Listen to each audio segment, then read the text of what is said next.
안 된 거 맞죠? 네? 갑시다.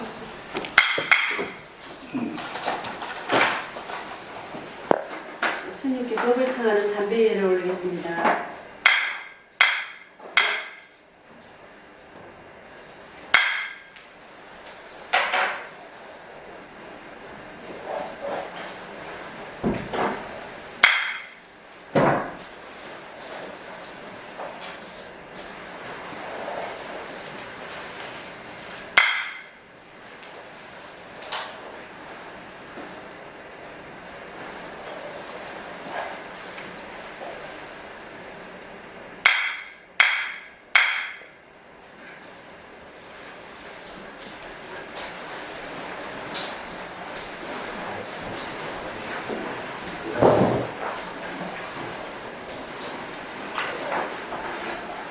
잠시 입장해 드리겠습니다.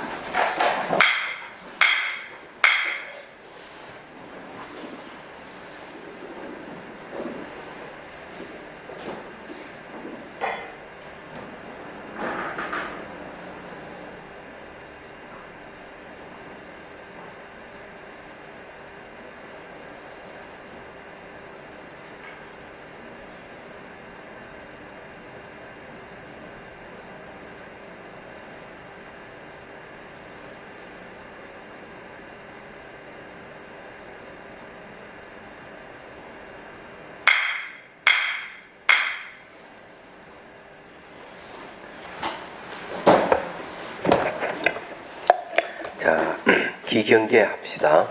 생겨나이도 않고 소멸하이도 않고 허무도 아니고 영원도 아니고 오는 것도 아니고 가는 것도 아니고 다른 것도 아니고 같은 것도 아니 영기법을 가르치신 분 완전한 깨달음을 얻으신 부처님들 가운데 가장 훌륭한 설법자인 당신께 경의를 표합니다.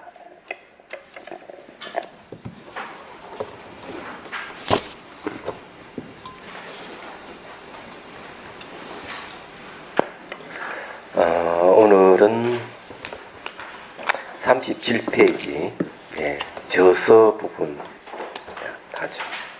무착 스님의 저서입니다.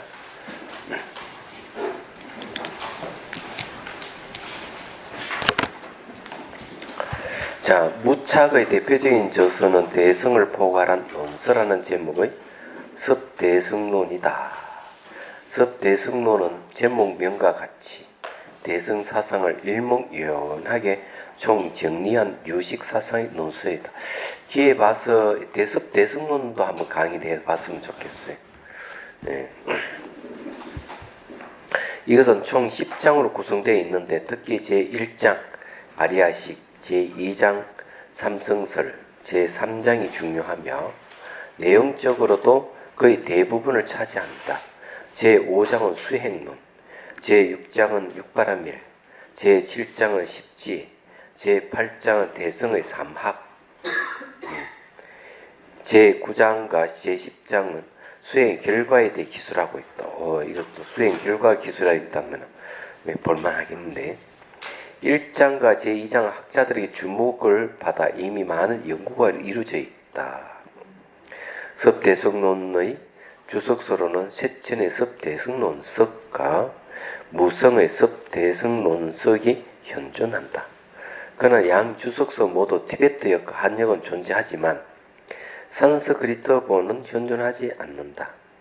산역본은 불타난타역의 섭대승론, 진제역의 섭대승론, 현장역의 섭대승론본이 현존한다. 섭대승론 이에도 무착의 저작으로는 아비달마 진론, 육아사지론의 요지를 해설한 현양성교론, 중론의 부분 주석인 순중론, 금강반야경론 등이 있다.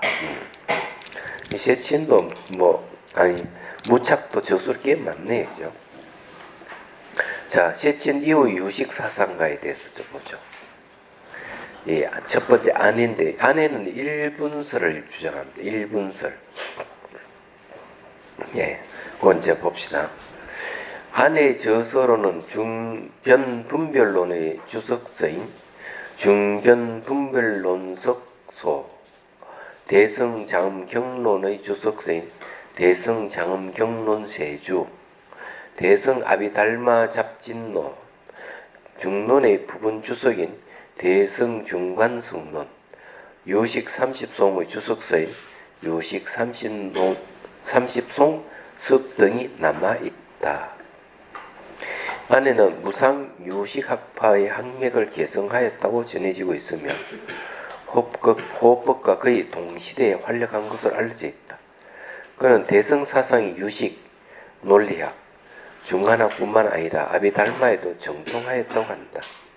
그의 주저인 유식 30송석과 중견분별론 석소는 한역, 티베트역 그리고 산스크리트어본이 현존하며 대성장음경론세주는 티베트역만이 전해진다. 그는 글자 하나하나에 주석을 달고 있는데 그의 성격이 얼마나 은밀했나를 느낄 수 있다. 그리고 아내와 진제 사이에 서로 직접적인 교류가 있었는지에 대한 명확한 증거는 없지만 진제는 확실하게 아내의 사상에 영향을 받은 것 같다. 왜냐하면 진제에게서 출발하는 선론종과 현장에게서 출발하는 법상종의 중국적 대립은 아내와 호법에게서 기인하기 때문이다. 여기서 이제 무상유식학이라는 말을 쓰는데 진제도 무상유식학 쪽이에요. 예. 그런데 이제 여기 현장은 바로 유상이 아니고 유상입니다. 이슬유자 썼어요. 유상유식학이에요. 그래서 이제 여기 유상이냐 무상이냐는 것은 좀 중요한 이야기인데 마음 안에 상이 있느냐 없느냐 논하는 걸 얘기합니다. 내 마음 안에 그냥 상이 없는 것은 무상이고 상이 있는 것은 유상이에요. 그래서 이제 이 법상종은 이제 유상유식학파라고 그래요. 상이 있다 이래 보는 거죠.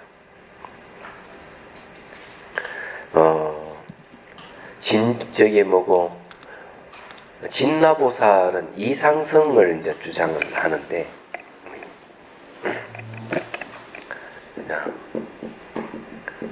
이상성 상이 두 개가 있죠. 요거는 뭔가 하면은 견본에도 요게 상이 있고요. 상분에도 상이 있다는 거죠. 예. 그래 이상성이에요. 그래 이거는 뭘 얘기하는가 하면 이게 같은 닮아 있습니다. 닮았다 이래 보는 거죠.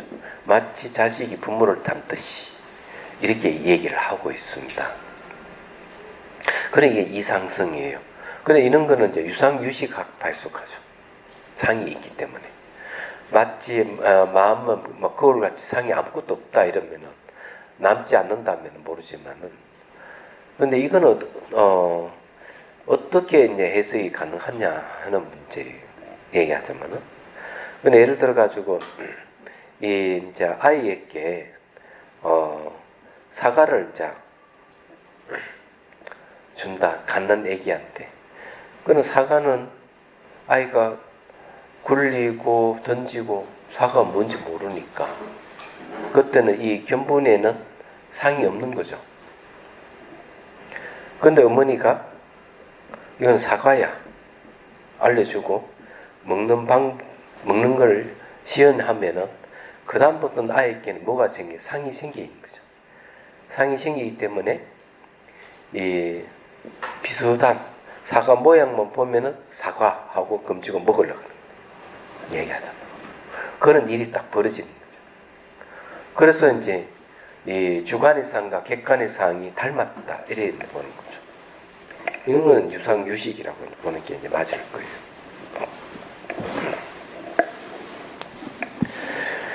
그 무상유식은 아마 수행과 관련해서 상이 남지 않는다 그렇게 주장을 하지 않을까.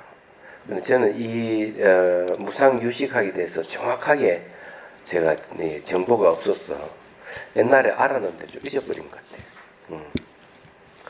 그 아내 논사는 1분수를 주장하는 걸 알고 있어요. 1분수.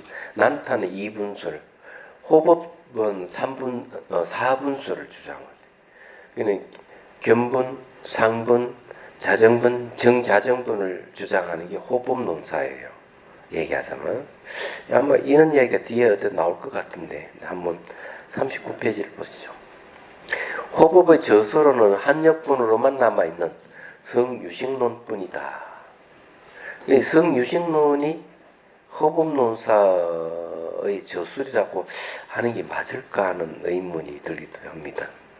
왜 그런가 하면은 이 유식 30송에 대해서 많은 논사들이 그 주석을 남겼어요. 그걸 이제 전부 다 이렇게 종합한 것이 성유식론이거든요. 그런데 이것이 이제 중국에서 번역을 할 때 호법 논사의 주석을 근거로 해서 다른 건 다 이렇게 뭐 삭제 부분 없애버리고 그랬습니다. 얘기하자면. 그래서 이제 후대에 와가지고 참 아깝다. 왜 중국에서 그걸 번역할 때 모든 논사들의 주석을 남겨놓지 않고 호법 논사의 주장을 근거로 해서 왜 없앴을까? 이건 참 아까운 일이다. 이렇게 얘기한 학자들이 있었어요. 자, 그는 세친 이후 유식의 최대 논사로 알려져 있다. 그는 남인도 출신으로 일찍이 나란다 사원의 학장이 되었으나 29세에 은퇴하였고 32세에 요절을 하였다고 한다. 호법의 학풍은 그의 제자 계현에게 전해져 중국의 현장으로 이어졌다. 그래 현장 스님의 스승이 계현논사예요. 특히 성유식론은 현장과 규기에 의해 한역되어 중국 법상중이 성립하는 데 결정적인 단서를 제공한다. 이 외에도 서대선논석과 대성장경론 광주를 저작한 무성. 이 무성이라는 논사는 거기에 자주 등장해요. 저기 해심일경 소에 보면 자주 등장하더라고요. 그리고 불교 논리학자이자 유식학자로 알려진 진나, 디그나를 했습니다. 진나와 법칭, 다라마키리티, 법칭도 있다. 불교 논리학의 창시자인 진나의 저서로는 집량론을 비롯한 20여 종이, 불교 논리학의 대성자인 법칭의 저서로는 양평석 이외에도 7편이 전해진다. 그들은 둘 다 유식학자라기보다는 오히려 불교 논리학자로 잘 알려져 있다. 여기에 진나보살의 저술 중에서 장중론이라고 하는 게 있어요. 장중론이라고 하는 거는 이제 이렇게 손 안으로 딱 도른다는 그런 뜻이 장중이라는 말은. 근데 그게 이제 유식을 근거로 해서 이제 논해난 건데 짧은 개성이고 길지 않아요. 이것도 상당히 재밌어요. 이런 것도 기회 봐서 이런 것도 한번 공부해 보면 좋겠다는 생각을 합니다. 자, 그 중에서 이제 장중론 중에서는 어떤 게 있는가 하면은 보통 극미세한 입자가 7개가 모여야만이 하나의 이제 모양을 이루고 점점점 이런 눈에 보이는 모양을 이루어졌다. 이렇게 보통 주장을 해요. 그랬을 때 이 진나보살은 뭔가 하면은 눈에 보이지 않는 것이 7개 아니라 1000개, 10,000개가 모여도 역시 눈에 보이지 않는다. 그래서 이 눈에 보이 들리는 이런 것은 전부 다 마음이 바깥으로 투영돼서 나타나는 것이지 실제 사물에는 그런 존재 안 한다. 사물은 존재 안 한다. 이렇게 얘기합니다. 논리적 설명하죠. 그런데 이제 그것이 이제 과학적으로 증명된다는데 이제 주목할 얘기죠. 지금 우리가 이렇게 만질 수가 다 있잖아요. 만질 수 다 있는데 이런 것들이 사실은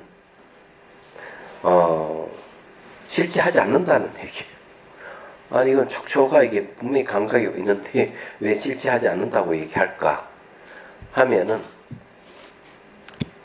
과학자들 말로는 손을 딱 대면 벌써 이 원자 구조가 바뀌어버립니다. 전부 다.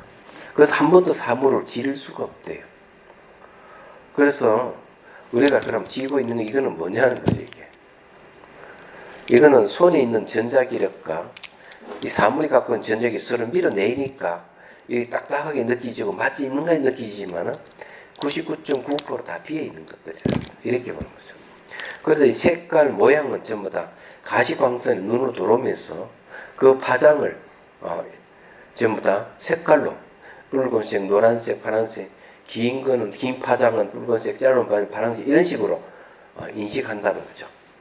그러나 그 파장이 코로 오면은 그 분자의 진동수에 따라서 냄새로 그 파장이 길어 오면은 달팽이 관이 파장을 통과할 때 이 고주파와 저주파를 받아들이는 달팽이 관이 있잖아요. 딱 통과하면 그걸 전부 다 소리로 전부 바꿔 듣는다는 거죠. 그건 실제 우리 바깥에 이런 건 실제하지 않는다는 겁니다. 전부 다 마음이라 하는 변환기에 의해 가지고 전부 다 모양, 색깔, 냄새 이런 걸 전부 다 바뀐다고 보는 거죠. 이 과학자들의 이야기는 그렇게 얘기를 하고 있어요. 그럼 이건 유시학에서 얘기한 말하고 똑같은 얘기입니다. 실제하지 않는다는 거죠. 그래서 이제 내 밖에 따로 있다고 생각하는 건 전부 다 마음이 만들어낸 대상이고 그림자에 지나지 않는다. 네, 이렇게 보는 거예요. 이건 제 전문 시간에도 얘기한 부분이죠. 자, 그 다음에 이제 히라카와 아키라 박사의 인도 불교의 역사를 참조하여 유식학파의 계보를 독보로 그려보면 다음과 같다. 40페이지. 자, 미륵, 무착, 세친, 이 계보 그러네요. 세친에서 이제 신성, 하변, 성군 밑에 난타가 있고, 신성 밑에는 덕계, 안내, 진제가 있고, 요쪽 부분이 이제 무상 유식학파라고 봅니다.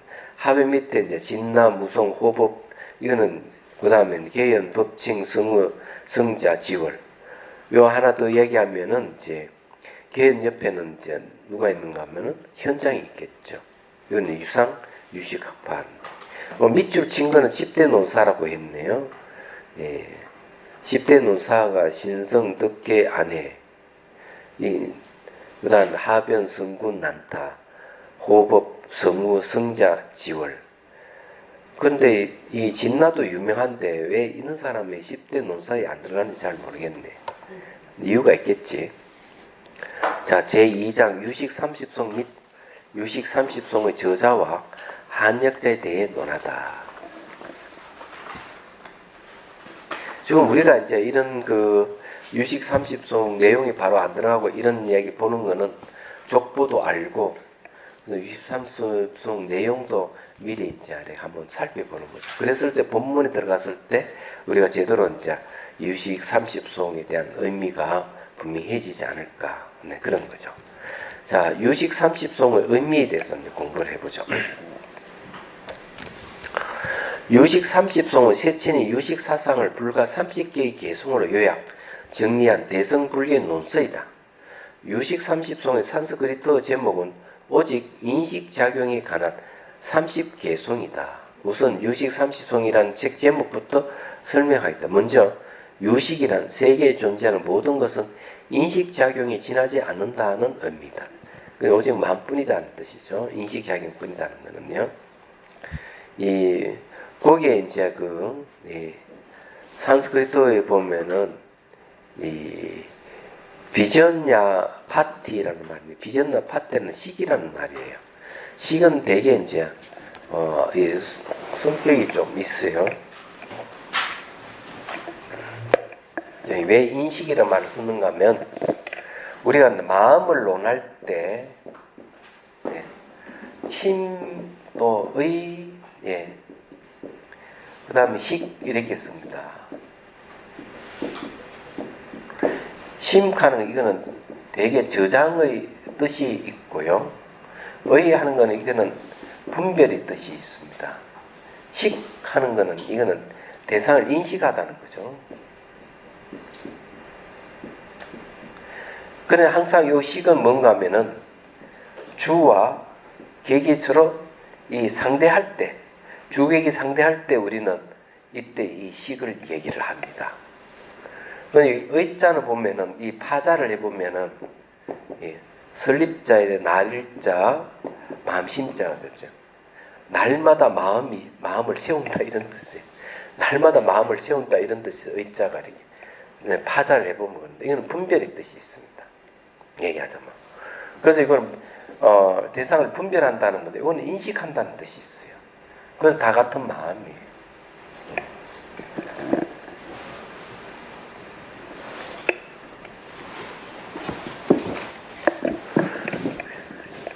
그래서 심의식 이렇게 이제 보통 예, 심은 이제 아리아식, 의는 뭐 말라식, 식은 바로 의식, 그거는 시각, 청각, 후음과 촉각까지 다 합해서 전육식을 그러니까 식을 얘기한다 이렇게 보통 얘기를 하죠.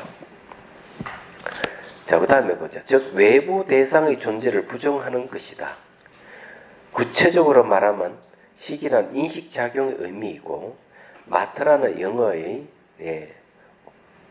이 온입니까? 온리에 가까운 의미이다. 그리고 송이란 시 또는 음문을 말하지만 한자로는 길이다 또는 칭찬하는 말의 의미이다.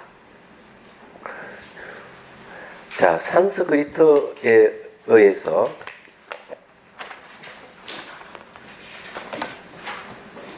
하나의 송은 32음절로 구성되어 있다. 다시 말해 하나의 개송은 대체로 모음이 32개 있다는 것으로 이처럼 인도인이 엄격하게 운율을 정한 것은 암송하게 편하도록 하기 위한 것이다.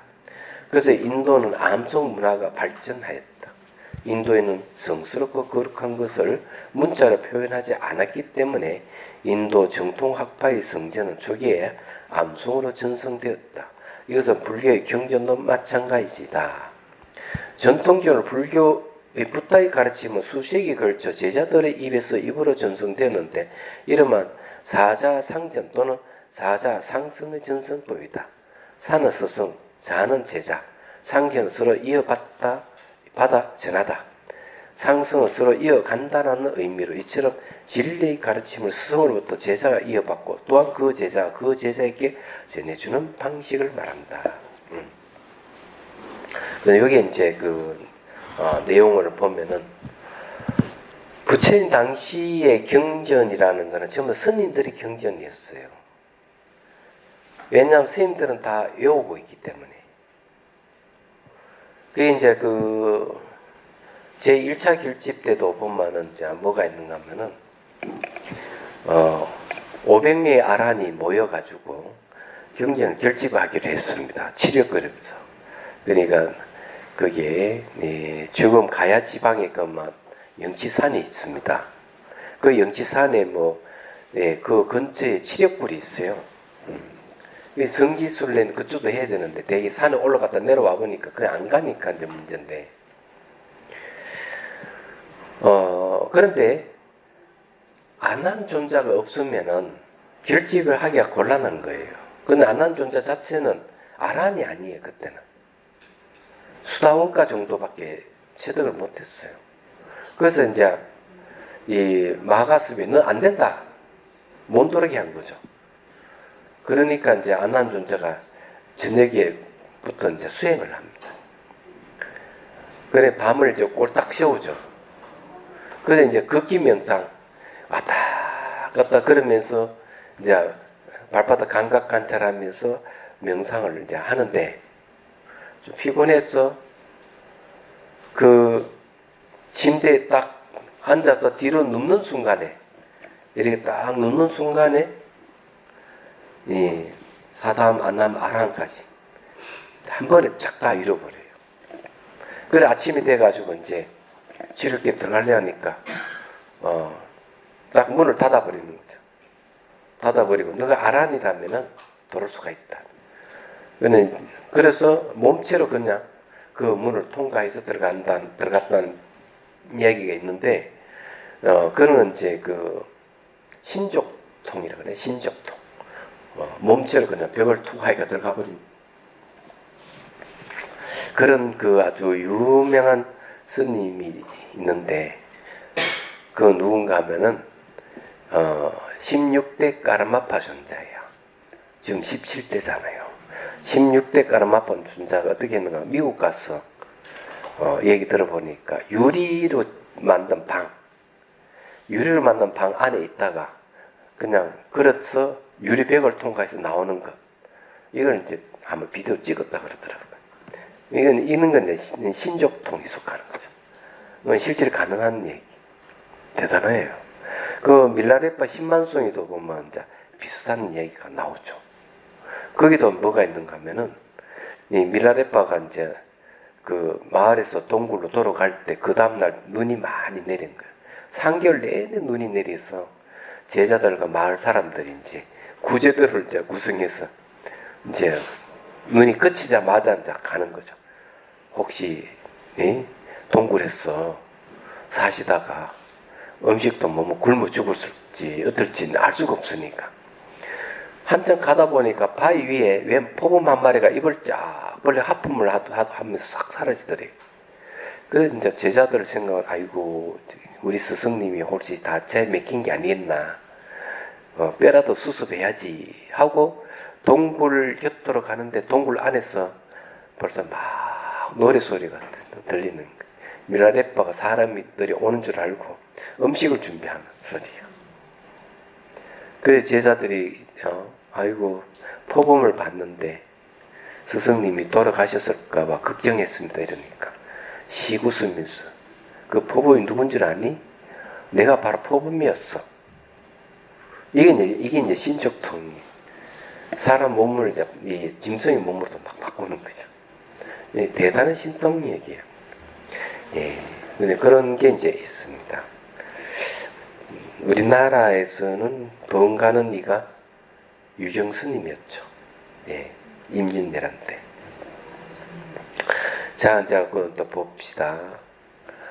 그러면 이 지금 한 가지 더 얘기할 것은 경전으로 이렇게 문자로 결집된 때는 언제였는가 하면은 BC 한 50년경 스리랑카에서 이제 그 아쇼카의 아들 딸이 출가를 해가지고 스리랑카에 불법을 전했는데 이제 몇백 년 지나고 난 뒤에 이제 스리랑카에 전란이 일어나요. 그래서 스님들이 막 죽고 이러니까 왕이 이제 고심을 하죠. 저러다가 경전 다 없어지겠다. 그래서 이제 필 발라서 입을 말려가지고 거기다가 이제 경전을 새기 시작한 거죠. 그래서 오늘날 이 빨리 경전이 이제 그런 식으로 남겨져 있는 겁니다. 그게 문자 결집이 그때가 처음이었다 이렇게 얘기합니다. 저도 하나 가지고 있는데 그게 무슨 경전인지 알 수가 없다. 이 스리랑카 스님이 하나 선물 주더라고요. 선물 하나 받았는데 가지고 있어요. 자, 그 다음에요.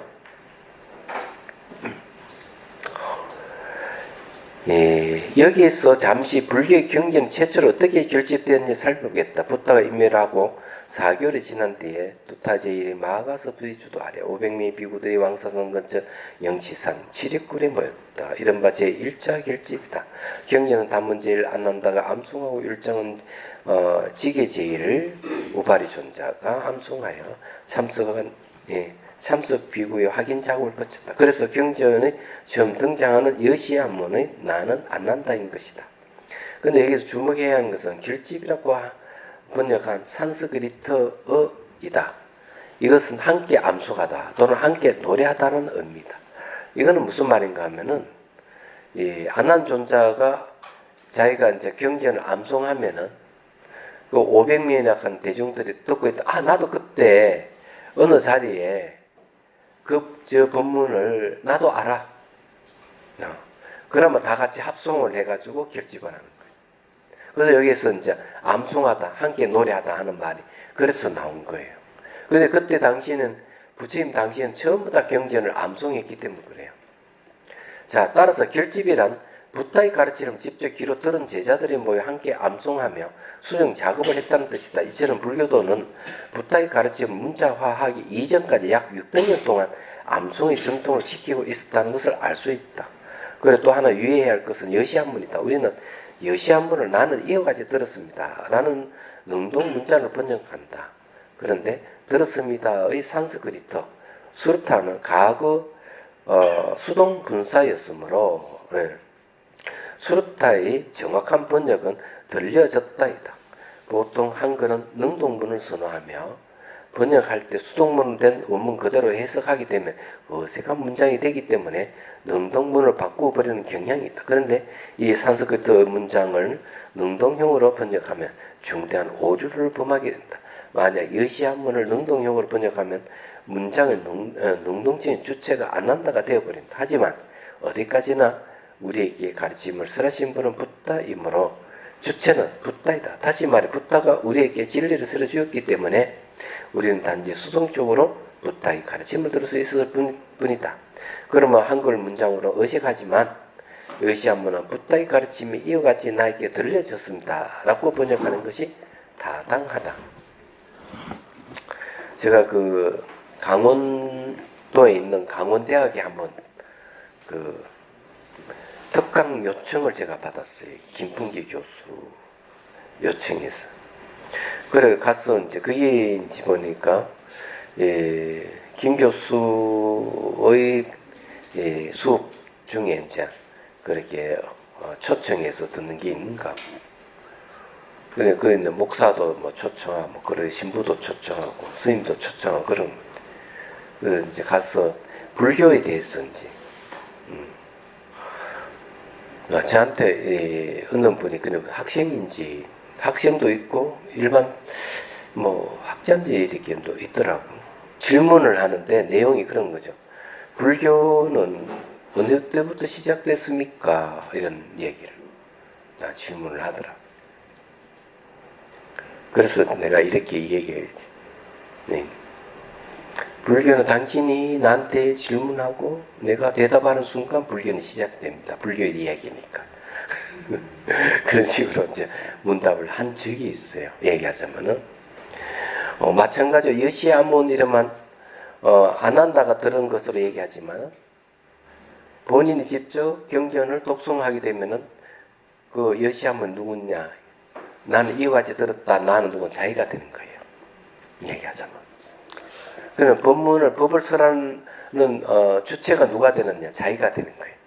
내가 경전을 읽으면서 내 귀로 듣기 때문에 내가 부처님부터 이렇게 전해 들었다가 되는 거예요. 이게 안 한 자가 아니죠. 그렇게 되면 그렇게 우리가 조금 해석을 하자면 그런 식으로 가능해진다. 부처님 법문은 자기가 설해서 자기가 듣는 방법이 독송하는 방법입니다. 그런데 이런 또 하나의 수행 방법이기도 하죠. 그런데 이게 아주 중요해요. 자기가 말한 것은 자기가 귀로 듣는다는 얘기입니다. 그런데 이런 원리를 이제 알면은 굉장히 유용해요. 그래서 여러분들이 불교를 공부를 제대로 하려 그러면 어떻게 해야 되느냐 하면은 자기가 말하는 것을 자기 귀로 들을 수 있도록 해야 됩니다. 그러려면은 법문을 들었다 이러면 그것을 다른 사람과 자꾸 얘기를 해야 돼요. 주고받고 이렇게 하면은 이제 이것이 제대로 이제 소화가 돼가 자리를 잡는데 그렇지 않으면은 뜻 참 좋다 자기 말고 딱 있으면은 그거는 발전이 안 되는 거예요. 얘기하자면 그런 경향이 있어요. 그 이제 예를 들어서 이제 좀 엉뚱한 얘기지만 무비 스님이 한번 그런 얘기. 당신이 법문을 좀 배웠대요. 그래서 정구업지는 수리수리 마수리 수수리 사바를 이제 해석을 해주는데 이런 이야기였어요. 정구업지는 하는 거는 구업을 깨끗이 밝히는 참다운 말. 그게 뭐냐면 수리수리 마수리 수수리 사바하다. 거죠. 근데 이렇게 하면은 과연 자기 구업이 밝혀지느냐는 거죠. 그래서 이렇게 얘기해요. 수리수리 마수리 수수리 사바하 하는 말은 남을 칭찬하고 찬탄하라 이런 뜻이라는 거죠. 그러면 정말 좋은 구업지는 뭔가 하면 남을 칭찬하고 찬탄했을 때 자기 구업이 소멸되는 거예요. 이야기하죠. 구업을 짓는 건 남을 욕하고 이렇게 하면은 구업을 짓는 거죠. 그런데 그 원리가 뭐냐는 거죠. 원리가. 그죠? 그런데 그 말을 딱 듣는 순간 제가 알았어요. 원리가 이런 거죠. 내가 남에게 매 욕을 하고 나쁜 말을 하고 이렇게 했는데 내가 말한 건 내 귀로 들었기 때문에 내 구업이 지어졌다 이 말. 그는 칭찬을 찬탄해버리면 남도 듣기 좋지만 그 소리 내 귀로 듣기 때문에 그 종자가 쌓이면서 욕했던 종자를 해석화시켜버리는 거예요. 얘기하자면. 그래서 이 정구업진의 참다운 뜻은 남을 칭찬하고 찬탄하는 사람이 정구업진을 하고 있는 거죠. 얘기하자면. 이제 그런 게 이제 이 안에 이제 있는 겁니다. 좀 엉뚱한 얘기 좀 했어요. 여시한문 때문에 제가 얘기한 겁니다. 자, 그 다음에 봅시다. 유식 30송의 한욕본의 현장력을 보면 한 개성이 4구로 되어 있고 하나의 구는 5자로 구성되어 있다. 하나의 개성은 20자로 이루어져 있다. 한시의 형식으로 말하면 오원삭구의 형태를 취하고 있는 시입니다. 따라서 유식 30송 한욕본은 오원삭구의 개성이 30개이고 한 개성의 글자는 20자로 전체가 30 곱하기 20, 600자로 구성되어 있다. 그 600자밖에 안 되는 거죠. 근데 반야신경은 한 200자 되죠? 네. 자, 그리고 현재 고려대장경이나 대정신수 대장경을 보면 600자로 된 본문 앞에 유식 30송이라는 제목명과 세친 보살주라는 작자, 대당 삼장법사 현장 봉조 역이라는 한역자에 대한 기술이 있고 또 서론에 해당하는 기경계, 발기송이라는 한 개의 개송이 있으며 본문 마지막에는 74구로 구성되어 있는 석결시원본이 덧붙여져 있다. 따라서 한역본 유식 30송은 서론, 예, 그는 종정 경서본이네. 서론, 그 다음에 기경계, 발기송까지. 자, 본론, 이 정경본에 가죠. 의교 강성분, 그리고 결론, 유통본을 합쳐 전체가 648자로 구성되어 있음을 알 수 있다. 근데 이 구성에 대한 얘기를 하니까 좀 다른 얘기를 한번 해보죠.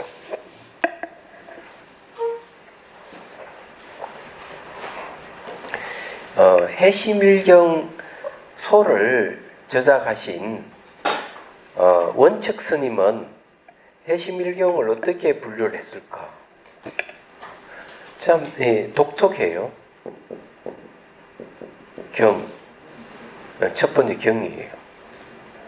그 다음에 행, 과, 노래 딱 분류했어요. 이게 뭐냐 이거죠. 경은 우리가 알아야 할 대상이 진여라든지 또는 성의를 얘기합니다. 성의.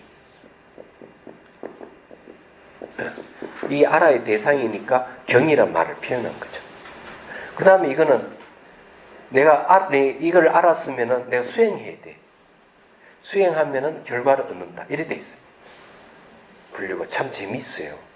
근데 요걸 이건 이제 이 형식을 잘 알면은 불교락하는 굉장히 체계적이다 하는 걸 알 수가 있어요. 경하는 거는 둘로 나눕니다. 이게 뭐냐면은 첫 번째는 교, 두 번째는 리, 그 다음에 행, 과. 요렇게 딱 돼 있어요.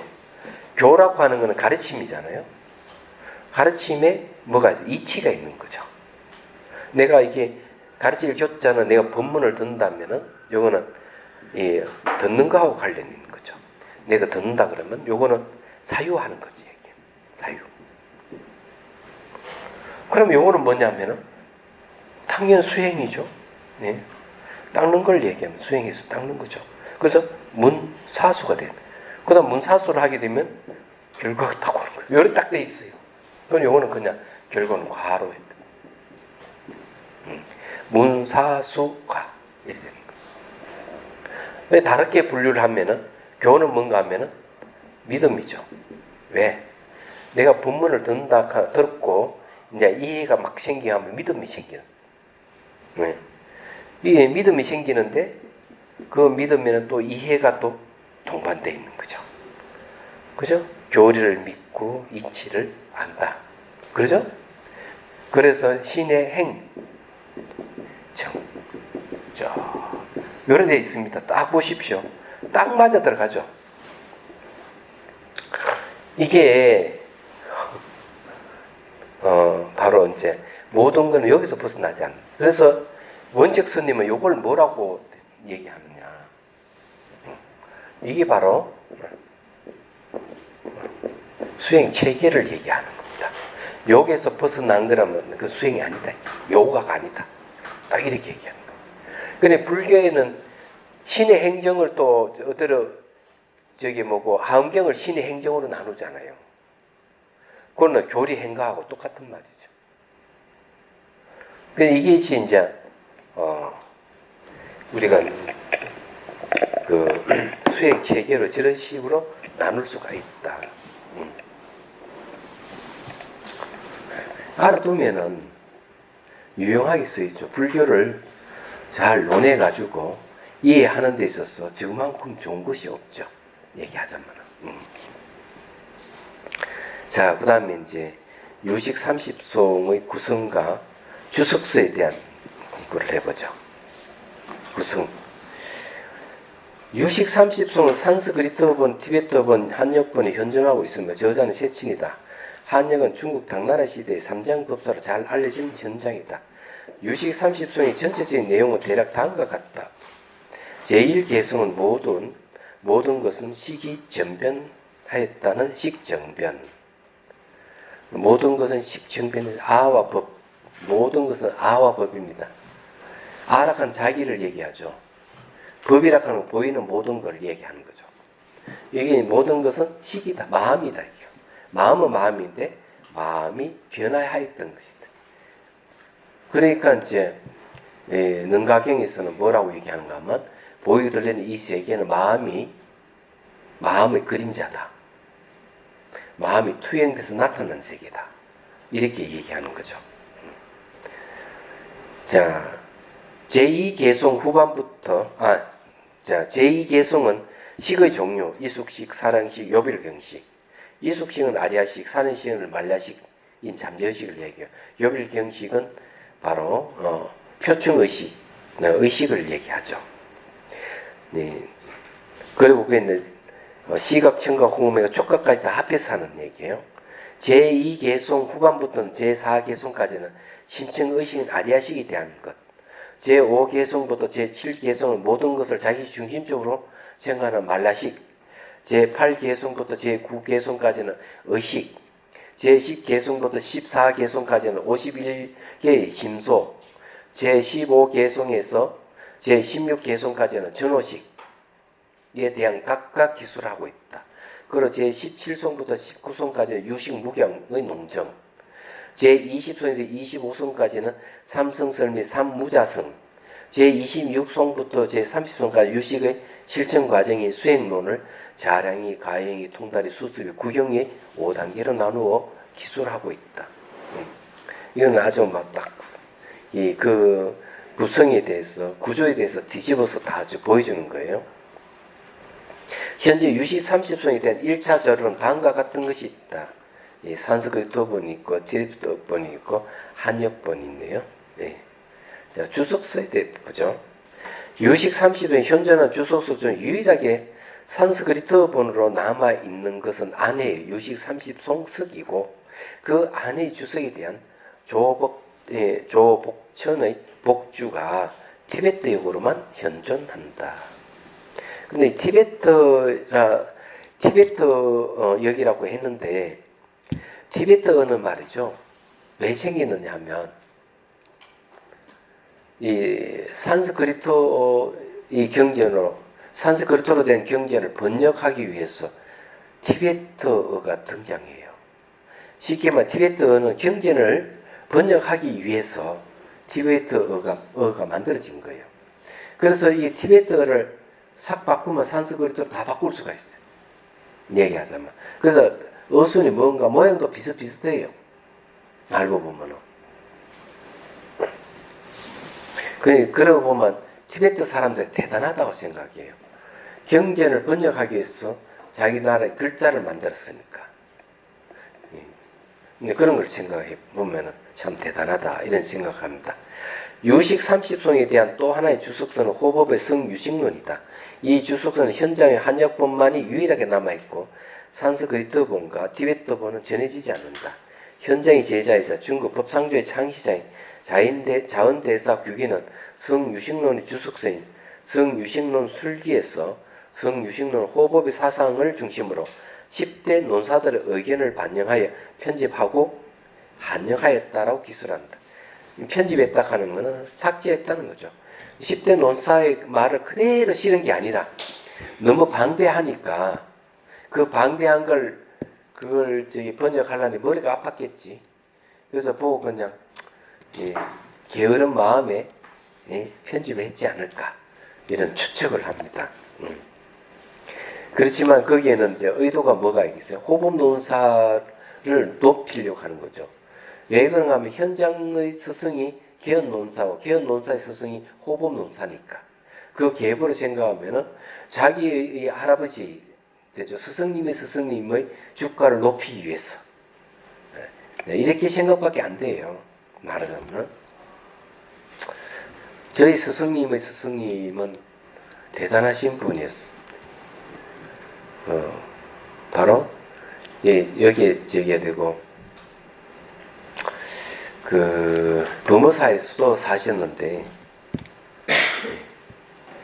한영스님입니다. 박한영이라고 하죠. 석정스님이라고 하는데 그 대강백스님이죠. 한영 대강백스. 초대 교정을 지내신 분이라고 이렇게 되어 있죠. 그리고 저 누구야? 한용운 스님이 한영 스님을 위해서 시를 5송이나 바쳤어. 얘기해서. 굉장하신 분이에요. 그리고 이제 그 불교 불전 무슨 학이다. 그런 학교를 이제 세웠는데 그것이 나중에 동국대학교로 바뀌었죠. 말하자면. 그래서 이 동국대학교는 이 한영 스님하고 관련이 있어요. 저희 스승님의 스승님이 얘기하잖아요. 그래서 이제 한역대 강백 스님 밑으로는 누가 있었느냐 하면은 운기 스님, 운기 스님하고 그다음 운어 스님 있고 그다음에 운성 스님 세 분이 계셔요.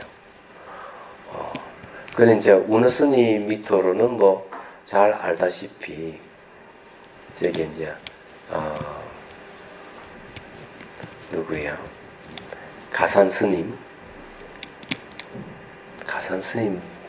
이름이 또 아시오? 총무원장 지내신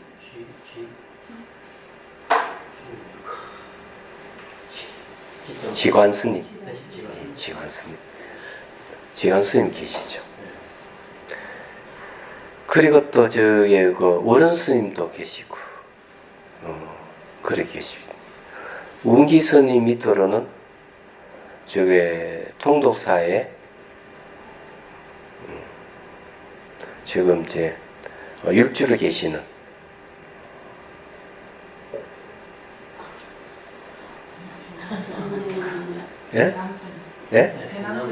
해남 스님 계시죠. 잘 아십니다. 그 다음 운성 스님 밑으로는 이제 제가 있고 그 밑에 이제 일기 스님도 있고 정화 스님도 있고 또 한 분 계시네. 저기에 보고 지호 스님도 계시고 운순 스님도 있고 이래 쭉 있어요. 같은 다 이래. 그래 하여튼 이제 그렇게 돼 있습니다. 운성 스님 밑으로 이제 정강 제자들은 운성 대강백 스님이 연세가 80이 넘어서 정강했기 때문에 가장 늦게 정강받은. 그 대신 가장 젊죠. 같은 레벨인데 지관 큰 스님이나 우른 큰 스님이나 같은 레벨이에요. 그래 보면 좀 우습죠. 아주 큰 스님들하고 우리는 잽도 안 되는데 어찌 그래 돼버렸어요. 족보로 보면은. 근데 어쨌든 그런 것보다는 이 한영 대강백 스님이 왜 대단하냐. 그 일제 시대 때인가 누구라 최남선 맞아. 최남선이 그 노스님한테 찾아가지고 스님 우리 백두산 유람합시다. 그러지? 그때는 어떻게 유람했는가 하면은 그 하인에게 지게 지고 먹을 걸 잔뜩 짐을 지고 이제 걸어가는 거죠. 걸어가면서 이제 최남선 선생이 이제 자기가 알고 싶은 계속 물으면은 스님 입에서 줄줄줄줄 다 나오는 거예요. 그러면 그것을 기록을 했다 그러더라고요. 처음부터 기록. 근데 너무 많은 게 많으니까 최남선 길을 가다가 저기 말어기에 비석이 있는 선생님 제가 내용이 뭔지 아십니까? 내용을 뭐 좀 설명해 줬다는 그만큼 유명하신 분. 그리고 또 그 일제시대 뭘 발견했는가 하면은 그 진흥관 순수비가 발견됐어. 그래가지고 이제 그때 그 뭐고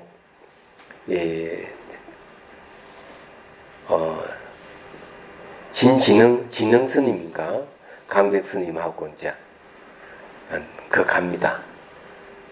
가니까 제자들이 스님 사전 가지고 가야 되지 않습니까? 뭐 사전 저 가고 있지 않느냐고. 그게 이제 그 진흥 스님이 가셔가지고 그 진라 순수비 한번 쫙 보고 됐다 하고 그냥 내려오시는.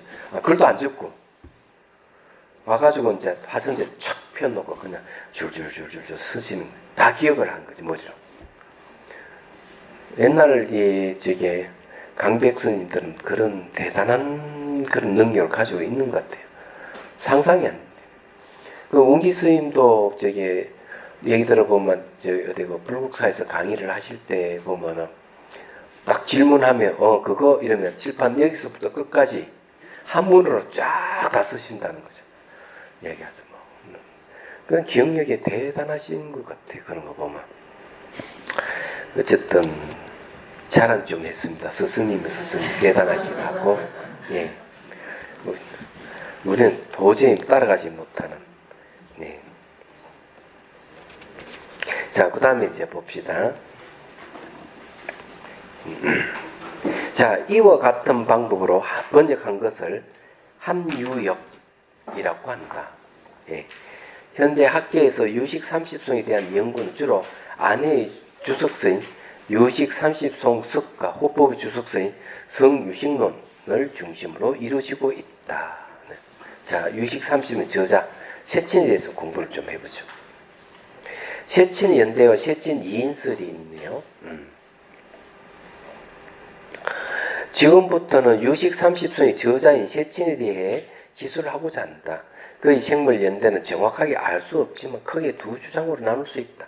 하나는 일본 동경대학 교수이자 유명한 유식불교학자였던 위하쿠주의 주장으로 미륵이 270년에서 350년, 무착은 310년에서 400년, 세친은 320에서 400년이란 연대론이고, 다른 하나는 히카다 루쇼 박사의 주장으로 미륵은 350에서 430년, 무착은 395에서 470년, 세친은 400년에서 480년은 연대론이다. 그리고 이와 같은 두 주장의 난점을 극복하기 위해 제시된 것이 세친 이인설이라고 할 수 있다. 오스트리아 빈 대학의 불교학자였던 트라우발너는 인도 불교사에 세친이라는 이름을 가진 두 사람이 존재한다고 주장하였다. 한 사람은 무착의 동생이자 요행파의 거두로 320에서 380년 경에 생존하여 유식 30송, 유식 20론, 대성장경론석, 중변 분별론석 등의 유식 개통 논설을 저술한 고세친, 이게 옛날 세친이죠. 고세친이고, 또 한 사람은 구사론의 저자로 400에서 480년 경에 생존한 신세친이라는 것이다. 이와 같이 프라우발려 고수가 구사론의 저자 세친과 유시가의 대가 세친을 동명이인이라고 생각한 것은 정말 독창적이라고 할 수 있다. 왜냐, 연대가 다르니까 같은 사람이라 보기엔 좀 어렵거든요. 그래서 이제 이인설을 주장하지 않았을까 이래 봅니다. 마명보살도 보면은 7명의 마명이 등장한다고요. 인도에. 그래서 저기 대승기신론을 저수를 한 마명보살 얘기하면 한 사람이 아니라고. 근데 하여튼 그런 것을 이제 보면은 학자들이 참 이걸 어떻게 해석할 것이냐 굉장히 고심을 많이 했다고 생각해요. 자, 그 다음 세친이 아비다르마. 아비다르마라고 하는 거는 이제 그 아비달마라고 보통 얘기하죠. 이 아비달마 구사론 이렇게 얘기하듯이 대승철학, 논리학에 걸쳐 폭넓게 활동한 위대한 사상가라고 하더라도 많은 저작을 한 사람의 세친에게 돌리는 것은 무리가 있기 때문이다. 또한 세친 이인설은 세친을 4세기 사람을 볼 것인가 5세기 사람을 볼 것인가 라는 대립을 해결하였다는 점에서도 독창적이다. 이 주장은 현재 제자인 함부르크 대학의 스미트 하우젠 빈 대학의 슈타인 켈러에 의해 개성되고 있다. 그래서 서양 학자들은 세친 이인설을 일반적으로 받아들이고 있다. 반면에 일본 학자들은 대부분 세친 1인설을 주장하고 있다. 일본하고 이제 유럽 서양에서 학자들 주장은 좀 다르다는 것이죠. 그런데 이제 현대 분리학은 어디서부터 시작됐을까요? 유럽일까요? 일본일까요?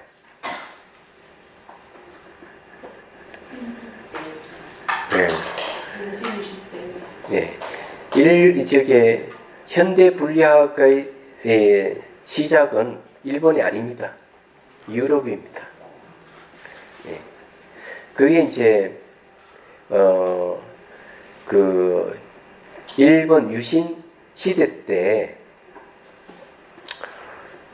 이제 있었던 일인데 일본에서 스님들 다 쫓아내고 저기 젊은을 폐쇄했어요.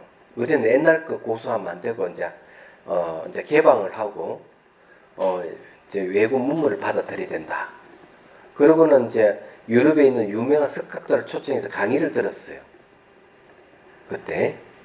근데 강의를 딱 듣다 보니까 그 강의 내용들이 절에서 스님들이 하는 내용과 거의 비슷하거든. 근데 깜짝 놀란 거죠.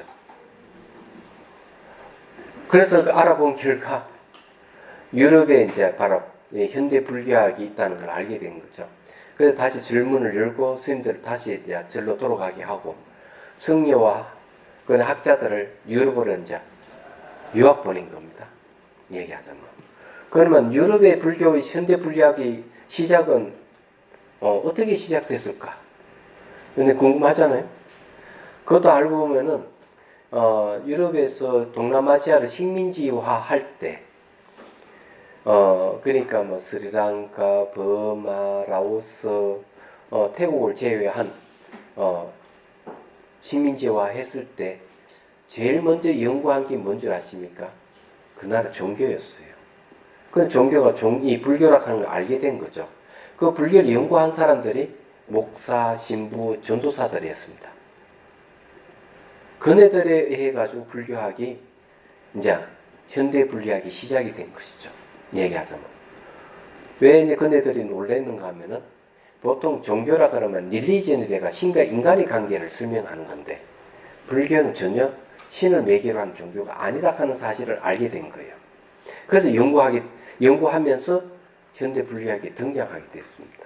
그래서 유럽에 아주 유명한 불교학자들이 이제 많이 이제 생기고, 근데 그렇게 이제 유럽의 지식인들이 불교를 이제 100여 년 전에 받아들였는데, 문제는 모든 사람들이 대부분이 불교는 과연 오래 갈까? 이렇게 생각했는데, 오히려 유럽의 지식인들의 불교를 받아들이고 흡수력이 더 빨랐던 것입니다.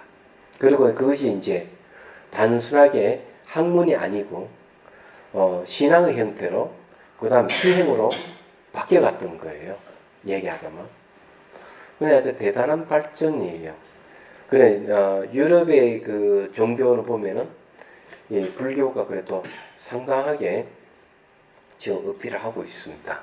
기독교는 80년대만 하더라도 유럽의 기독교인은 약 3%밖에 안 됐다는데 지금 프로테지가 더 떨어졌다고 얘기를 하고 있죠. 그래도 우리 한국 분리도 그리 되면 좀 곤란한데 유럽의 그 성당이나 교회가 정부 지원에서 전부 다 유지되고 있습니다. 그런데 우리나라도 가만히 보면은 정부 지원금을 해서 문화재가 유지되는 것 같이 좀 그래 되고 있잖아요. 그런데 우리는 유럽의 그 교회나 성당 매체 그래 되지 않기 위해서라도 진짜 이 불교를 널리 좀 펴고 그렇게 해야 됩니다. 사실은요. 그게 중요해요. 그런데 역설적이게도 불교 바람은 유럽을 해서 막 그냥 바람이 휘잉 부는데 반대로 동양에서는 기독교 바람이 휘잉 불고 있어요. 이게 그냥 문화 이동도 좀 생각해 볼 일이에요. 얘기하자면. 자, 어쨌든요. 네. 그 다음에 봅시다. 그런데 인도에서는 많은 저작을 유명한 학자 한 사람에게 기속시키는 경향이 있었다. 예를 들어 베단타 학파의 대성자인 샹카라는 300여 권의 저서가 남아있고 중간학파 창시자 용수도 20여 권의 저술수가 전해진다.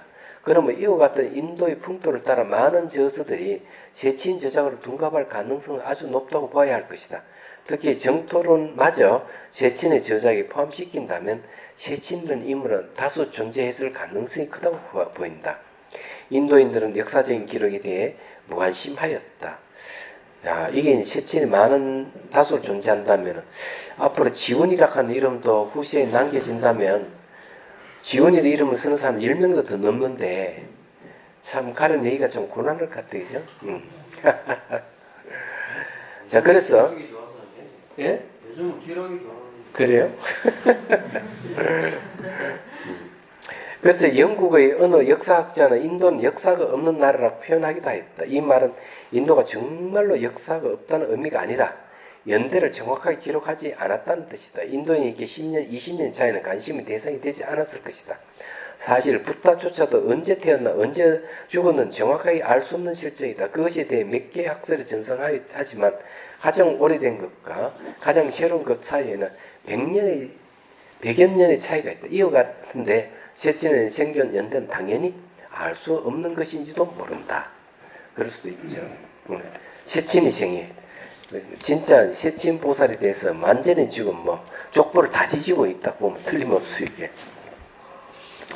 세친의 전기에 대한 자료는 진제 저작의 바수반두 법사전이 현존한다. 이것은 근거로 하여 세친의 전기를 요약하면 다음과 같다.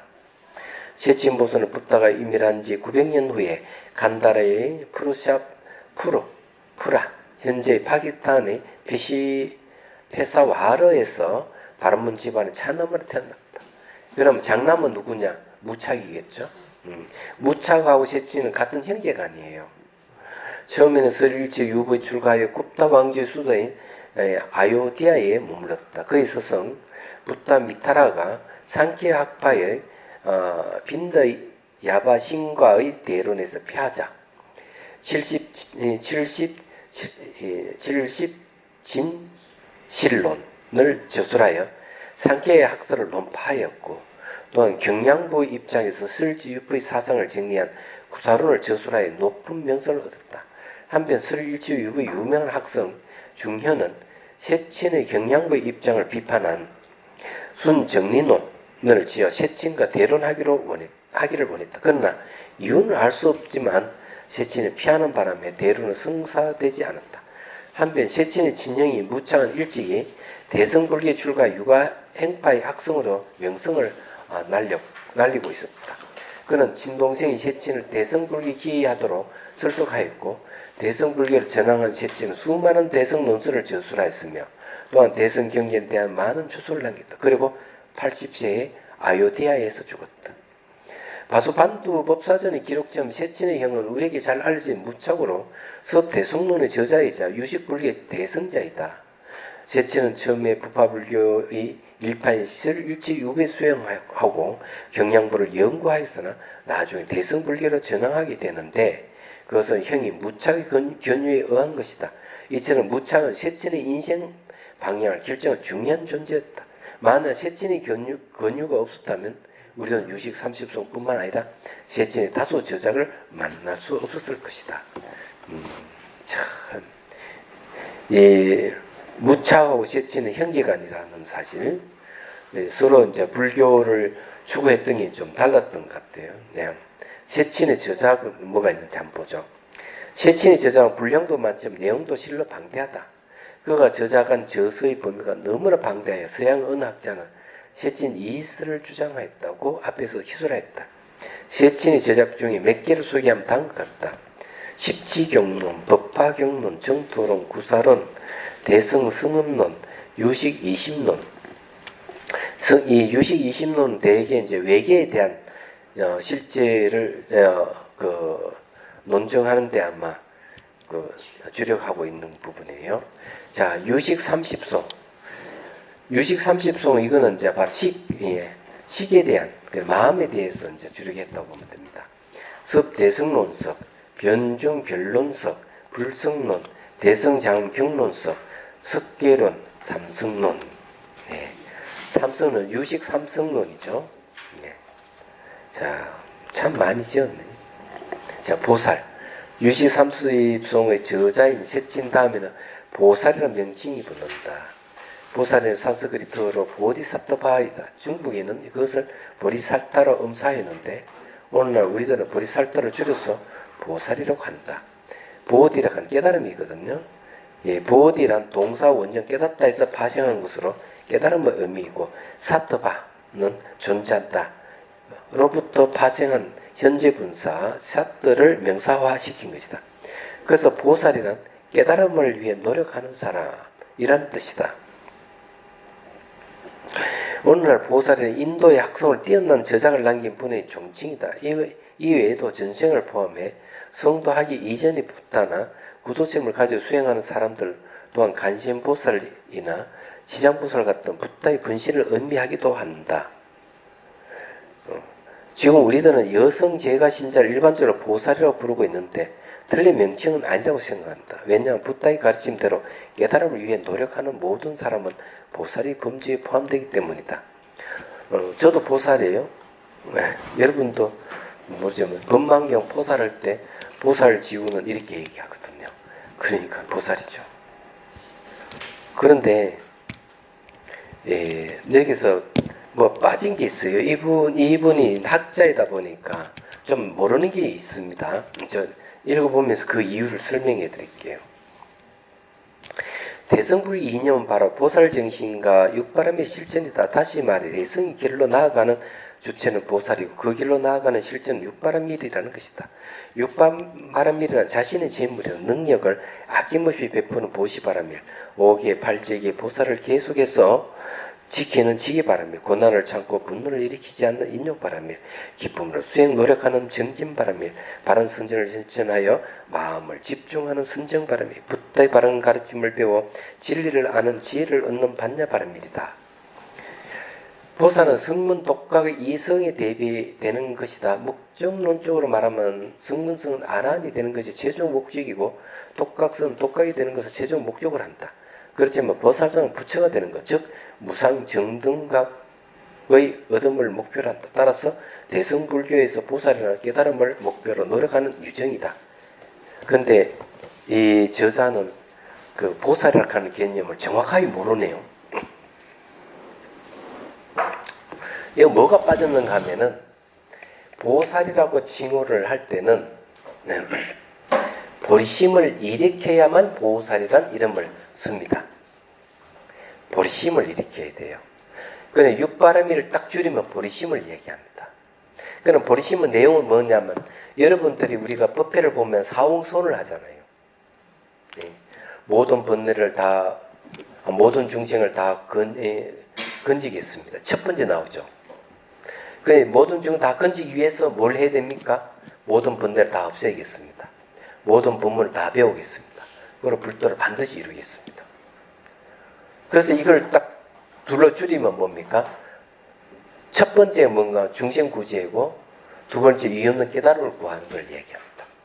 중생구제, 내가 유정을 돕기 위해서 중생들 고통을 받고 있는 중생을 내가 돕기 위해서, 그럼 효과적으로 돕기 위해서 어떻게 해야 되느냐? 위 없는 깨달음을 구하는 거예요. 얘기하자면. 이것이 보리심의 내용입니다. 이 보리심을 바라는 자를 보살이라고 칭합니다. 보리심을 바라는 자는 깨달음을 성취를 못해도 처음 입문에 하더라도 보리심을 바라게 되면 보살이라는 칭호를 하게 되는 거예요. 그러면은 대성과 소성의 차이점이 뭐냐? 이렇게 하면은 보리심이 있느냐 없느냐의 차이점. 소성이라고 하는 것은 목적이 아라한에서 끝나버립니다. 아라한이 된다는 것은 열반에 머물러서 생사윤회에서 벗어나버려요. 그런데 매우 이기적인 거죠. 왜 이기적이냐 하면 고통받고 있는 중생들을 외면해버린 겁니다. 열반이 들어가지고. 그래서 대승불교가 이제 등장할 시기에는 인도에서 뭐가 생기는가, 막 전란이 생겨가지고 아비규환이 돼요. 그래서 기존 불교로서는 안 된다는 거죠. 야, 네 명상 수행해봐라, 참 좋다. 이게 안 되는 거예요. 지금 먹고 살기도 곤란하고, 지금 피폐해져가지고 그렇게 곤란을 당하고 있는데, 네 명상하면 좋다 하면 누가 하겠습니까? 안 합니다. 그래서 등장한 게 뭔 줄 압니까? 보시바랍니다예요. 베푸는 것이죠. 예. 베푸는 것 자체가 바로 이제 수행이 바뀌어가는 겁니다. 이게 불교를 재해석한 거죠. 그러면서 이제 열반에 머물지 않는, 내가 중생을 구제하기 위해서 연민심을 가지고 열반에 머물지 않는다는 거죠. 열반에 들어갔다고 그냥 나옵니다. 그런데 보살 길로 가는 거죠. 얘기하죠. 그래서 불교의 핵심이 뭐냐 이러면은, 불교 수행의 핵심이 뭐냐 하면 대비심입니다. 큰 연민이에요. 이게 불교 수행의 핵심이에요. 그럼 목적이 뭐냐 이러면은 깨달음의 목적이 아닙니다. 불교는 깨달음의 목적이 아니에요. 중생 구제예요. 남을 도와주는 게 목적입니다. 이타심을 내 중생을 돕자, 이웃을 돕는 게 불교의 목적이에요. 얘기하자면. 그러면 깨달음은 뭐에 쓰느냐 이거죠. 중생을 돕기 위해서는 반드시 깨달아야 돼요. 그 깨달음은 법칙으로 보는 겁니다. 하나의 법칙이다, 깨달음. 그런데 목적은 왜 깨달으려 하느냐? 중생을 돕기 위해서, 중생을 구제하기 위해서. 그래서 이 유마경이 나오잖아요. 당신 왜 그걸 병이 들었어? 유마에서 하는 말이, 중생이 병이 들어서 병이 들었죠. 중생이 병이 났다면 저도 병이 났습니다. 이게 불교의 핵심이에요. 그래서 이게 보살이라 이름을 붙인 것은 보리심을 일으켰다는 뜻이에요. 그래서 이 학자는 보리심에 대해서 모른다는 얘기입니다. 내용으로 보면 그런 거죠. 육바라미를 줄이면 보리심입니다. 해심일경에 보면 이 이야기 나오거든요. 그래서 이제 이 학자의 한계죠. 뭐지 합니까? 그래서 제가 이제 모르는 게 있다고 얘기한 이유가 그래서 한 얘기입니다. 이거 명상해야 되는데 오늘 명상하지 말고 끝까지 그냥 진도 나갑시다. 다음 시간에 명상 좀 하도록 하고 빨리 이제 본문 들어가기 위해서 그런 거예요.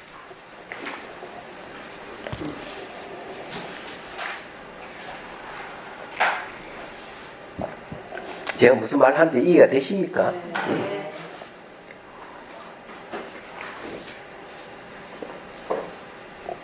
좀 깨닫는 자는 열반에 들어갔다가 다시 나올 수 있는 그렇게 좀 자유자재한. 그럼요.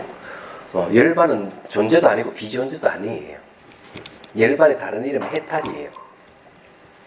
열반의 다른 이름이 불사하고 죽지 않는다는 뜻이 있고, 고통에서 완전히 고통이 완전히 소멸됐다는 뜻이 있고, 평화라는 뜻이 있어요. 열반이라는 것은. 그런데 이제 성문이라든지 영각을 추구하는 사람들은 열반에 머물죠. 그지만 보디사타 보살은 열반에 머물지 않는 겁니다. 보리심을 일으켜야 돼요. 보리심을 일으켜서 다시 보살로 태어난다는 얘기. 그렇죠. 보살을 길로 가는 거죠. 아라한도 보살을 길로 갈 수가 있다고 제시한 경전이 법화경이잖아요. 그런 거 빨리 눈치를 채. 그래서 법화경은 수기경이라 하잖아요. 그러니까 아라한에게도 또 그 비구니에게도 다 부처가 될 수 있다 수기를 다 주잖아요. 얘기하자면. 근데 그 내용을 보면은 아라한도 부처가 될 수 있다는 걸 얘기합니다. 그런 거죠. 그래서 이제 그 아짜문이라는 스님의 그 자서전을 할까? 그 어떻게 보면 그런 얘기 나온대요. 아, 내가 보살의 길을 갈 것인가? 안 그러면 아라한으로서 그냥 열반에 들어고 말 것인가? 생각을 하다가 아직까지 서가모니 부처님의 교화 영역이 지금까지 미치고 있으니까 내가 보살의 길을 갈 필요가 없다.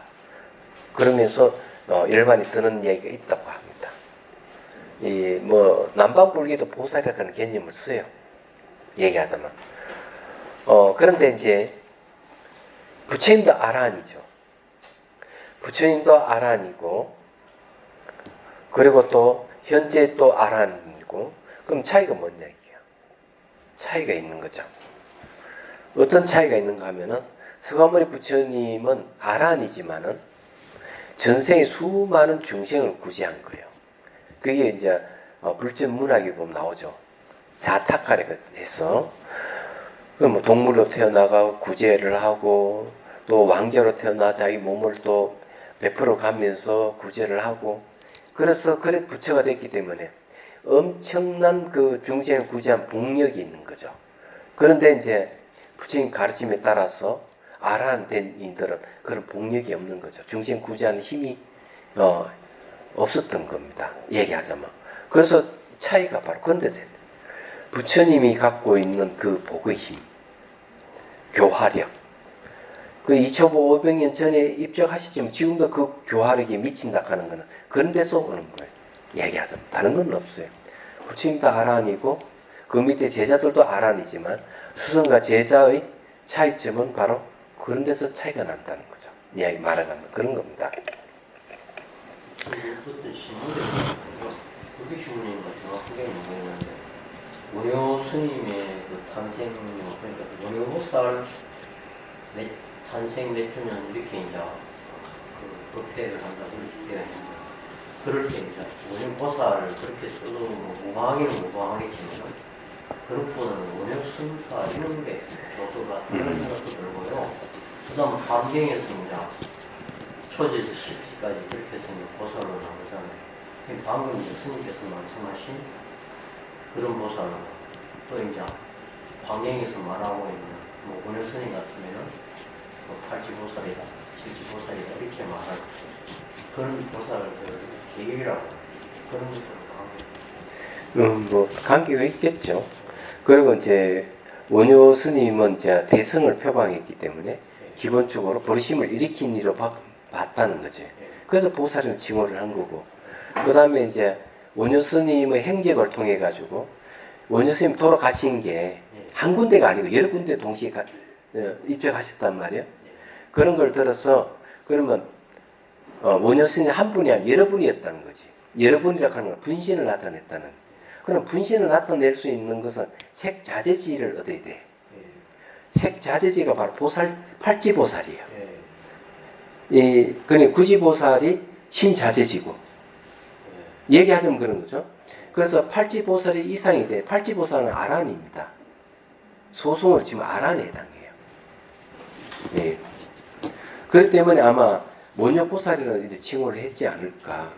물론 이제 더 검증을 해야 되는데 그 저술 내용으로 보면은 뭐 그런 칭호를 줘도 충분하다 이렇게 생각을 했을 가능성이 있습니다. 그런데 이제 호법 논사로 호법보살이라든지 뭐 이렇게 쓸 수도 있거든요. 그리고 뭐 원효 스님도 뭐 보살이라는 칭호를 붙인다 해도 나쁘지를 않을 수도 있겠죠. 예. 근데 이제 그렇게 알고 보면 그러는데 저희들이 이제 스님이 말씀하시는 보면 아까 전에 버리심을 바라고 예. 그렇게 했을 때 우리가 보살이다 이렇게 말하고 우리가 일반적으로 지금 조계종에서는 제가 신자들, 여자 신자들 예. 보살이라고 이렇게 칭호를 하고 있지 않습니까? 그렇죠. 근데 그게 이제 여자 신도를 보살이라 하는 것은 버리심을 일으키라 하는 뜻에서 하는 거겠지. 예. 우리는 그렇게 이해해. 여러분 보살기에 받았죠? 그러니까 이제 여러분 보살이에요. 보살기의 내용이 지금 버리심을 바라는 걸 전제로 하고 있는 거거든요. 근데 걱정 없어. 이거는 초지 그렇게 초지 들어갔다고 볼 수 있습니다. 누가? 그러니까 버리심을 바랬다. 아니 완전 생자비 초자라도 버리심을 바라면 보살이라는 칭호를 줄 수가 있는 거예요. 예. 버리심을 바랬기 때문에. 그래서 그 유명한 이야기가 거기 보면 해심일경 소에 보면 나오는데 큰 스님들 가끔 인용을 많이 하거든요. 그 내용이 이런 얘기예요. 예, 아란이라는 스승이 이제 앞에 가고 어린 산미가 뒤따라갑니다. 글망을 지고 가다가 생각을 해요. 내가 버리심을 일으켰어. 대성의 길로 가야 되겠다. 이래 마음을 탁 내는 거예요. 그 스승이 얼른 자기 어린 시자의 글망을 바다가 대신 지고 가는 거죠. 아이를 앞세우고. 근데 어린 사미가 앞에 가다가 또 생각하는 거야. 대성 보살 있기는 참 어렵지. 그냥 아란이 길로 가는 게 낫겠어. 이러니까 스승이 얼른 글망을 짊어지게 하는 거예요. 그래 또 이제 이 사미가 또 이제 글망 지고 가다 또 생각을 또 바꿔. 그래도 대선 길을 가야지. 예. 이러니까 또 스승이 얼른 또 글망을 바꿔 입었다. 그러니까 사미가 가만히 생각해보니까 아니 스님 이상합니다. 아니 스님 어린애같이 글망을 주고받고 왜 이랬습니까? 이러니까 얘기를 하는 거지. 이 스승이 아란이니까 타심통을 다 하고 있으니까 이 제자의 증거를 읽고 있는 거지. 그래 너가 이제 버리심을 일으켜서 대성의 길로 간다고 보살의 길로 간다 하니까 내가 대신 내 글망을 지어준 것이다. 그렇다 네가 또 소승의 길로 간다니까 다시 물린 거 아니냐. 그래서 3번 반복한 것이다. 이런 얘기가 이제 나옵니다. 근데 그게 그만큼 중요한 거예요. 그 내용대로 얘기하자면은 어린 사미가 무슨 뭐 초지보살도 아니고 그런 거거든. 그런데 버리심을 바르겠다 하니까 딱 대신 지주는 거예요. 이 원대한 겁니다. 그게 원대한 거예요. 그래서 그 육아사주론에서 뭘 얘기하고 있는가 하면 세상의 모든 원의 근원은 버리심이다. 모든 원은 버리심에서 다 포함된다. 버리심이 바로 모든 원을 포함하는 근원적인 원이다. 이렇게 얘기하는 거예요. 그래서 여러분들도 그냥 우리 아들 잘 되게 해주십시오. 뭐 남편 사업 잘 되게 해주십시오. 뭐 이렇게 하는 것보다는 일체 중생들 다 돕겠습니다. 그리 위해서 위험한 깨달음을 내가 추구하겠습니다. 이렇게 원을 바라는 것이 다 만사교통이 되는 거예요. 이야기하자면 기도를 할 때 그렇게 해야 됩니다. 이래서 시간이 다 돼가네. 질문 받겠습니다. 질문하십시오. 한참 말씀하실 때 질문이 생각났었는데 왜 지금은 다 까먹고 과거에 원혁 스님이 이제 여러 분신을 나타내셔서 여러 군데에서 나타나셨다고 하시는데 그런 걸 저희가 이제 지금 듣기에 이게 진짜인가? 아니었던 그런. 정화 스님 이야기 들어보니까 몇십 년 전에 정화 스님이 몇십 년 전도 아니지만 한 20년 됐나? 대만의 어느 스님 유명하다 해서 처소에 가서 한 3개월 산 적이 있대요. 얘기 들어보니까 그 노스님이 이제 분신을 나타내는 거예요. 얘기하자면. 그래가지고는 이제 그 스님이 제자가 또 어느 그 사이에 이제 수관을 가르쳐 줬어요. 이게 물을 담아가 딱 집중하면 물이 막 넘쳐나는 것. 그냥 집중하는 방법을 가르쳐 줬는데 그 산은 그게 재밌어가지고 이렇게 하니까. 그래 스님이 가보니까 그건 수행을 하지 않고 재미로 하고 이러니까 그 사한테 그러면 그렇게 할 것 같으면 그거 하지 마십시오. 네. 몇 번 권유했는데도 그 사는 그 말을 안 듣는 거예요. 그런데 어느 날 노스님이 그 스님의 스승이 등나던 가중이 탁 나타나서 하지 말라고 하면 하지 마셔야지요. 그 손을 이렇게 컵 위에 탁 하면 올렸다가 떼고는 싹 사라져 버린 거야. 그 다음에 수간을 아무래도 안 되는 얘기하잖아. 그 다음에 어느 이제 그 사람이 이제 산에 가서 자살하고 목을 밀라고 딱 긁고 있는데 갑자기 노선이 앞에 탁 나타나더니 얘기를 하더니 자살하면 안 되는 이유를 조목조목 얘기를 하더라는 거예요. 그래서 설득당해가지고 자살 미수에 딱 그쳤는데 그 순간 딱 사라져. 노스님. 그래서 그 사람이 이 노스님을 찾기 위해서 대만 전역을 다 사살 뒤졌다는 얘기. 그래서 그 노스님이 또 어느 정도 실력인가 하면 어느 날 강의를 막 하시다가 예, 각중에 자기 제자 탁 부리더래. 얼른 어느 병원에 빨리 가거라. 그러더래. 5분 뒤에 전화가 와가지고 당신 상자가 교통사고 났습니다. 근데 노스님은 강의하다가 자기 제자 교통사고 나고 다 보고 있었던 거예요. 그러면 애초 처음부터 삼부 일배가 국토순례를 하겠다고 자기 제자가 그러니까 스승이 말려도 하지 말라고. 그러나 그 부득부득 하다가 교통사고 난 거예요. 근데 자기 강의하다가 딱 보고는 얼른 자기 제자를 병원에 보내고 이 일화가 하나 있고 그 전에는 또 문문관이 하나 있었던 거야. 그런데 문문관이 있는데 어느 날 노스님이 전화기를 탁 들어가 야단을 치자 이제 공부 안 한다고.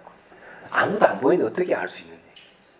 근데 이게 벌써 그런 타심통이라든지 천안통이라든지 이런 게 다 아마 열린 것 같아요. 얘 딱 들어보면은 그러니까 그런 행위가 나오죠. 안 그러면 제가 선생님 들은 얘기죠. 또 수행을 통해서 이루어지는. 그럼요. 그건 대단한 거죠. 달라이 라마 스님도 뭐 보면 어느 날 해외에 갔다 딱 돌아와가지고는 어느 산에 누가 있을 테니까 그 스님 좀 오시라 그래라. 그런데 당시 가보지도 않는데도 딱 아는 거예요. 그래 오면은 수행 점검을 해주신다는 거죠. 수행 점검해 주시고 돌려보내고. 네, 그런 걸 청전 스님한테 들은 얘기인데 그래 뭔가 참 그런 부분들 뭐가 있는 것 같아요. 제가 보기에는 수행 얘기라는 게 대단하지 않을까. 근시는 팔찌보살 이상이 돼야만 가능하다는 거. 그래서 이제 팔찌보살의 이름을 쓰지 않을까 하는 생각이. 또 다른 질문 없어요? 네. 저기에서는 큰 스님들을 그 말씀하시잖아요. 눈에 보이는 것, 하신 증인 이것은 정석이 아니다. 벗어난 일이다. 그런 말씀도 하시는 분들이 있으시죠. 예. 그 이제 선정력에 의해 가지고 생기는 게 이제 그 신통이거든요. 육신통이 이제 나오고 이러는 건데 대체적으로 이제 스님들은 그런 것을 드러내지를 않죠. 드러내지 않지. 언제 그러면은 그런 걸 드러내느냐 이러면은 구제할 대상이 분명할 때 그런 걸 이제 그 밀라레프 10만소에도 나와요. 길을 가다 어느 목동을 탁 만났는데 딱 얘기해 보니까 이놈 한두 마디 가르쳐 주면은 깨달을 수 있겠다, 깨질 수 있겠다는 생각을 했던 거예요. 근데 말을 안 들으니까 같이 길을 가다가 개울물이 딱 있으면 그 물 위로 딱 걸어서 건너는 거죠. 신통을 한번 보여주는 겁니다. 그래서 목동이 깜짝 놀라는 거죠. 그래서 자기 제자를 삼고 그걸 깨닫게 해주는 내용이 나옵니다. 신통 그런데 쓰는 것이지 남에게 보여주기 위해 쓰는 게 아니에요. 예를 들어 가지고 보면 막 내가 전생을 안다 막 이러면서 사람을 모아가 돈을 받는 사람들이 있는데 그것도 가짜죠. 왜냐하면은 그 주막집 한 20년만 하면은 관상 다 버리더라고요. 그래 왜냐 대충 맞춰서 다 맞게 얘기하죠. 인간의 습성을 제대로 알면은. 근데 그런 걸 이제 해가지고 뭐 전생을 보니 많이 해가 이렇게 하는 사람이 있거든요. 그런데 속으면 안 되죠. 얘기하자면 신통은 그런 건 아니니까. 스님 개인적인 것들 작년인가 재작년에요. 정진스님이라 해가지고 머리가 되게 긴 분인데 도사를 하시더라고요. 그래가지고 저 아는 이제 도반이 진짜 열심히 했거든요. 그 사람은 기도로서 모든 걸 다 이룬 사람인데 거기에 훅 빠져가지고 그 월정사에서 이제 법문을 하신다고 저도 같이 가자는 거예요. 근데 이제 유튜브를 봤는데 아무리 봐도 사이코 같은 거예요. 이분이 이제 손이 되게 크고 뜨거운데 이걸 이렇게 하면은 다 안 돼요, 사람을. 그래서 보살들이 막 그걸 가더라는데 법문 내용은 스님들이 얘기하시는 거랑 비슷해요. 근데 하고 계시는 행색이나 이렇게 이렇게 표현하는 것들이 너무 다른데 왜 사람들이 그 보살들이 절에를 갖다가 몇십 년 다니는 사람들이 그렇게 팍 빠지는지. 예, 이유는 지혜가 없어서 그런 거죠. 다른 이유가 있는 게 아니에요. 그는 기도만 하는 사람들의 특징이 지혜가 없다 이거죠. 그래서 절대로 법문이 없고 기도만 하는 데는 가지 마라 하는 이유. 그거는 불법이 없는 것이거든요. 지혜가 있으면 예를 들어가 지혜라 하는 이런 겁니다. 간단하게 얘기하면은 뭐 어느 여자가 막 와가지고 눈물을 펑펑 쏟으면서 사랑의 배신자가 자기를 떠난 남자에 대해서 막 성토를 하니까 그 스님이 차를 한 잔 좀 마셔보라고. 차 맛이 어떠냐? 차 맛이 변하지 않는 그렇다고. 마찬가지로 사람의 감정이나 생각은 변하는 법이라고. 그 말을 딱 듣는 순간 그 여자는 울음을 딱 꺼져. 아 그렇군요. 이해가 되는 거죠. 자기를 떠난 남자에 대한 이해가. 그게 지혜예요. 얘기하자면. 그런 거거든. 그 중에서 우리 일상생활에서 그런 본문에 봄날은 지나간다. 근데 저게 누구야? 이 미린다 왕문경에도 보면 딱 나오잖아요. 스승이 나가세나 스님 보고 너 내 대신 가서 저게 신도지가 공양 받고 법문해주라. 공양을 받고 난 뒤에 법문해주는 내용이 뭔가 하면은 이제 생긴 건 사라진다 이런 얘기예요. 굉장히 간단한 내용인데 이 법문을 듣는 순간 그 신도는 법의 눈을 얻었다. 그걸 나가세나 스님도 자기가 법문하면서 그 법문을 자기 해놓고 자기도 역시 법의 눈을 얻었다. 스승이 자기 처소에서 자기 제자가 법의 눈을 얻는 것에 대해서 보고 있다. 이런 얘기 나오거든요. 법의 눈을 얻었다. 생기는 사라지면 돌아오지 않는다. 모든 건 그거 같다. 그러면은 소유할 수 있는 게 아무것도 없는 거죠. 그래서 우리 걷기 명상할 때 그죠. 나무의 기대가 뭐 합니까? 소리를 관찰하는 거잖아. 가까운 소리는 멀리 있는 소리를 들으라. 제 소리를 다 듣다가 그러면 똑같은 소리가 있는 거 살펴보라. 그럼 똑같은 소리가 없으면 변하는 건데 지나간 건 돌아오지 않는다는 걸 확실히 자기가 잘 알아야죠. 근데 그 전에 소리가 내가 머물게 할 수 있는지 손으로 머물게 할 수 있는지 붙을 수 있는지 한번 확인해보라. 그러면 붙을 수가 없다면은 지나간 소리가 돌아오지 않는 거 확인하고 미래의 소리가 오지 않는 거 확인하고 그리고 그 소리에 내가 할 수 있는 게 아무것도 없기 때문에 머물지 않는 소리에 머물러서 가만히 지켜보게 하라. 이게 이제 뭔가 우리 걷기 명상이 그게 무상 관찰에 들어갑니다. 그거 몇 번 하면은 뭐가 되겠어요? 그 다음에 일상생활 누가 뭐 비난을 얘기하거나 이랬을 때 소리는 지나가는 거 돌아오지 않는다 딱 이해된 사람은 스트레스 안 받는 거예요. 그걸 지혜라는 무상의 지혜라는 얘기죠. 얘기하자면은. 그렇기 때문에 그런 게 더 중요하지. 외모에 머리를 닦고 이상은 기발한 소리 한마디 하니까 혹 빠져간다. 지혜가 없는 자죠. 유식 공부만 하더라도 모든 마음의 표현이고 내가 보이고 들리는 전부 다 마음이 만든 거구나.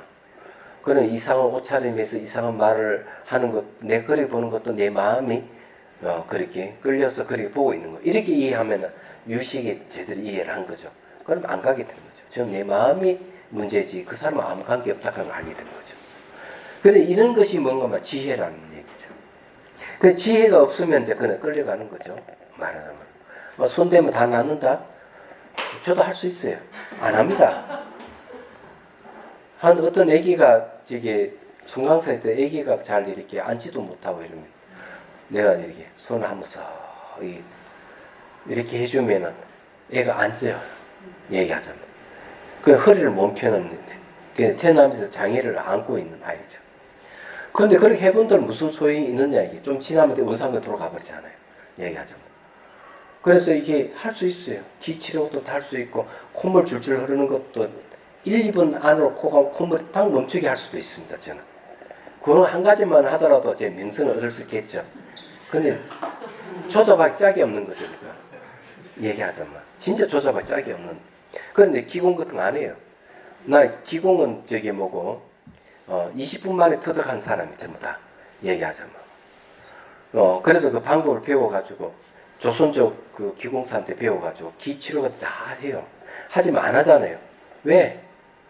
그냥 지혜가 아니기 때문에 소용이 없다 이거죠. 그럼 전부 소용 없어요. 왜? 나 속도 다들 다 봐. 볼 수 있어.